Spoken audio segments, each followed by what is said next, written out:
Hello friends, मेरा नाम doctor Jagatpal है और मैं श्री गंगानगर से बिलोंग करता हूं। और आज एक और वीडियो मैं आपके साथ में लेकर के आया हूं। इस वीडियो में हम बात करेंगे दोस्तों कैंसर के बारे में। देखिए, आज की तारीख है 30 अप्रैल 2020 और आज और कल 2 दिन में बॉलीवुड के 2 बड़े स्टार्स की डेथ हुई है और अनफॉर्चुनेटली दोनों की डेथ कैंसर से हुई है और उनकी एज भी कोई ज़्यादा नहीं थी। तो मुझे लगा कि इस बारे में वीडियो बनाना चाहिए और इस बारे में जानकारी देनी चाहिए कि ये इतने लाइफस्टाइल जो मेंटेन करते हैं स्टार लोग, उसके बावजूद भी एकदम से उनको कैंसर कैसे हो जाता है। इतना अपने डाइट का वो लोग ध्यान रखते हैं और उनका इलाज नहीं हो पाता है। तो इसी बारे में आज बात करेंगे दोस्तों। तो सबसे पहले अपने देखेंगे कि कैंसर चीज क्या है।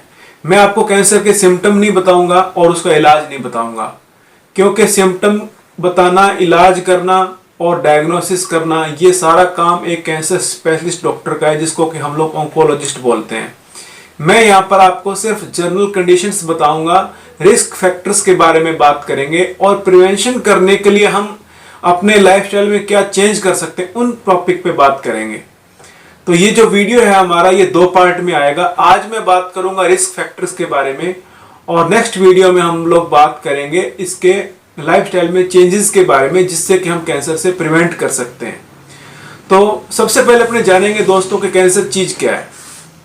तो दोस्तों, कैंसर में क्या होता है कि हमारे बॉडी के जो सेल्स है, तो सबको पता है कि हमारे बॉडी के सेल्स में डीएनए होता है और डीएनए के अंदर एक इंफॉर्मेशन रहती है, जिससे कि उस सेल का आगे नए जब सेल बनते हैं तो उसी टाइप के नए सेल बनते हैं। यानी कि 1 से 2, 2 से 4 जो सेल बनेंगे वो उसी टाइप के सेल बनेंगे।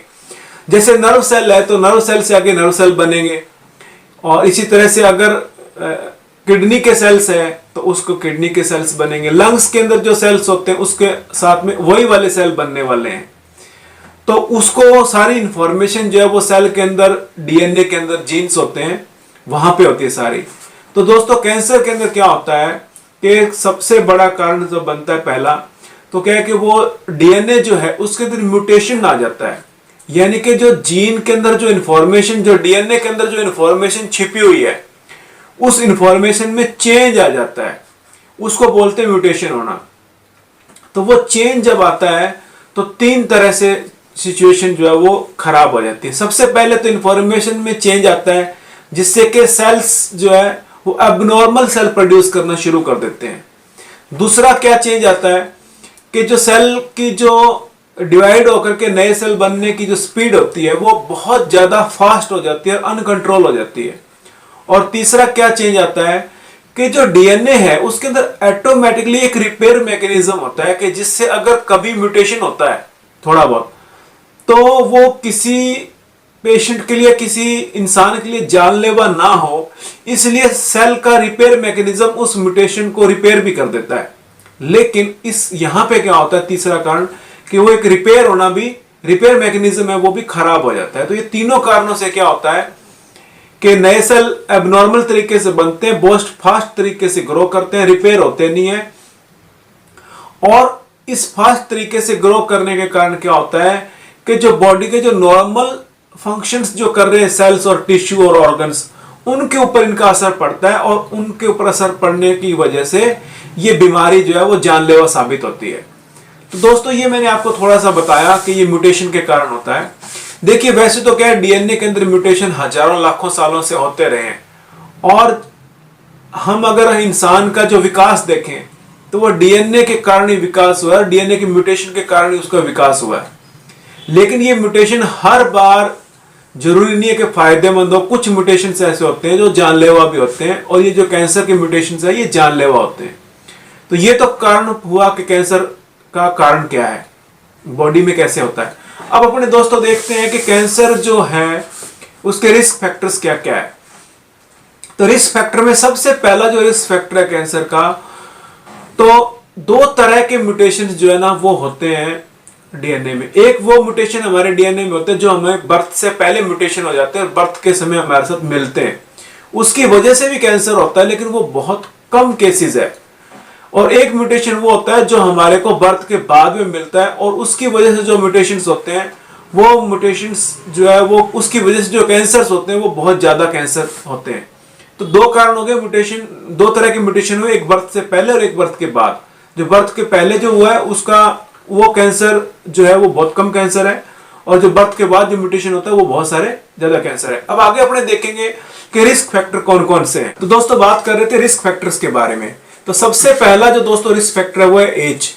ज्यादातर लोगों को जो कैंसर डायग्नोज होता है उनकी एज 65 अबव होती है, लेकिन यहां पर एक चीज खास ध्यान देने योग्य बात है, इसका कतई यह मतलब नहीं है कि भी 65 से कम उम्र में कैंसर नहीं होता। आज बच्चों को भी बहुत कॉमन है कैंसर की प्रॉब्लम, लेकिन हम यहाँ पे बात कर रहे हैं ज्यादातर। जैसे जैसे एज बढ़ती है तो क्या होता है कि कैंसर पैदा होने की जो चांसेस है वो बढ़ते रहते हैं। अप्रोक्सीमेट 65 ईयर एज के बाद में 10% लोगों को कैंसर होने के चांसेस आज के दिन जो ICMR का डेटा है उसके हिसाब से है। एज के बाद में जो नेक्स्ट रिस्क फैक्टर है वो है हमारा लाइफस्टाइल। तो लाइफस्टाइल में सबसे पहली जो चीज आती है वो चीज आती है कि हमारा जो खान पान है, जो हमारी डाइट है। तो डाइट में क्या होता है, आपके देखो आप कि आज फ्रूट सब्जी और जो अनाज हम खाते हैं वो सारा क्या है कि पेस्टिसाइड से तैयार हो रहा है। तो वो जो केमिकल है वो हमारे बॉडी के अंदर बहुत ज़्यादा अटैक करता है और ये कैंसर का कारण बनता है। आज देखिए आप कि बहुत सारी फ्रूट सब्जियों को पेस्टिसाइड में पकाया जाता है, मसाला लगा करके पकाया जाता है, और अनाज है उसको पैदा करने के लिए बहुत ज़्यादा केमिकल पेस्टिसाइड वगैरह यूज़ किए जाते हैं। इसकी वजह से जो है वो एक कारण बनता है कि हमारे बॉडी में बहुत सारा केमिकल जाता है, और यही केमिकल जाकर के हमारे DNA को डिस्टर्ब करता है और म्यूटेशन होता है, जिसकी वजह से कैंसर फैलता है या कैंसर बनता है। अब फूड के बाद में अपने एक चीज और देखेंगे वो है वाटर। तो हमारे जो वाटर सप्लाई है, तो आप ये देखो कि बहुत सारी इंडिया में प्रॉब्लम्स है कि जितनी भी रिवर्स है और जितनी भी हमारी वाटर बॉडीज है वो क्या है कि हैवीली पोल्यूटेड है। उनके अंदर क्या इंडस्ट्रियल वेस्ट जो है वो डायरेक्टली डाला जाता है। इसका मतलब क्या हुआ कि उस पानी के अंदर बहुत सारे केमिकल्स है, और वो केमिकल क्या करते हैं कि हमारे डायरेक्टली इंटेक होते हैं तो नुकसान करते हैं। आपको ये जानकर हैरानी होगी कि इंडिया में जो पानी पीने को जो सप्लाई होता है उसमें मरकरी, लेड, यूरेनियम जैसे जो एलिमेंट्स है वो भी उसके अंदर पाए जा रहे हैं। और जो घरों में आमतौर पर जो साफ सफाई के लिए जो फिल्टर वगैरह की जो पानी की मशीनें जो लगी हुई है वो भी उसको पूरी तरह से साफ नहीं कर पाती है, जिसकी वजह से इतना सारा केमिकल पानी के थ्रू हमारे बॉडी में जा रहा है और हमारे को जो लोगों को कैंसर की प्रॉब्लम जो उससे हो रही है। उसके बाद में एक और फैक्टर है, उसका नाम है दोस्तों ओबेसिटी, यानी कि मोटापा। यानी कि ओवरवेट होना अपने आप में कैंसर का कारण है। इस पे रिसर्च हुई कि क्यों होता है। तो जो हमारे बॉडी में जो फैट सेल्स होते हैं वो क्या है कि अलग अलग तरह के एंजाइम बनाते हैं, और उनमें से कुछ एंजाइम ऐसे होते हैं जो कि एंजाइम हमारे DNA में म्यूटेशन के लिए जिम्मेदार होते हैं और जिससे कि कैंसर बनता है। तो ये जो क्योंकि जिनकी बॉडी के अंदर फैट ज्यादा है, मोटापा ज्यादा है, तो वो क्या है कि फैट सेल्स ज्यादा होने की वजह से एंजाइम ज्यादा बनते हैं, और वो भी एक कैंसर का बहुत बड़ा कारण है। इसके अलावा दोस्तों एक और कारण है कैंसर का, जिसको हम लोग कहते हैं कि फैमिली हिस्ट्री। जैसे मैंने पहले बताया था कि कुछ लोगों को बर्थ के साथ म्यूटेशन मिलते हैं, इसी तरह से कुछ जो फैमिलीज है उनके अंदर जो है ना वो कैंसर का चांसेस उनके पेरेंट्स को और उनके पेरेंट्स को या उनके ब्रदर सिस्टर को एक पर्टिकुलर टाइप का कैंसर, जैसे लीवर कैंसर है, तो इस तरह का बार बार उनको कैंसर होता है, और उस वजह से उनकी फैमिली की जो हिस्ट्री है वो उनको बच्चों को भी आगे कैंसर ज्यादा होने के चांसेस रहते हैं। यहां भी दोस्तों मैं आपको ये बताना चाहूंगा, इसका ये मीनिंग ये नहीं है कि उनको होगा ही होगा। यहां सिर्फ हम रिस्क फैक्टर्स की बात कर रहे हैं कि जिनकी फैमिली में कैंसर की हिस्ट्री है उनको क्या है कि इसका रिस्क फैमिली में कैंसर होने का ज्यादा है। इसके अलावा दोस्तों एक और कैंसर का बहुत बड़ा कारण है जिसको हम लोग अल्कोहल और स्मोकिंग के साथ कनेक्ट कर सकते हैं। तो असीमित मात्रा में अल्कोहल यूज करना और स्मोकिंग करना, ये दो कैंसर के कारण है। इवन के इंडिया के अंदर जो 25% जो कैंसर के केसेस है वो लिप्स और ओरल कैंसर से रिलेटेड होते हैं, जो कि डायरेक्टली और इनडायरेक्टली तंबाकू चबाने से या स्मोकिंग करने से रिलेटेड होते हैं। और दोस्तों ये लेडीज के अंदर भी ये बीमारी जो है ना वो बहुत पाई जाती है। जो टॉप 5 कैंसर्स है जेंट्स में भी और लेडीज में भी, वो दोनों टोबैको से और स्मोकिंग से रिलेटेड है। तो ये भी बहुत बड़ा कैंसर का कारण है।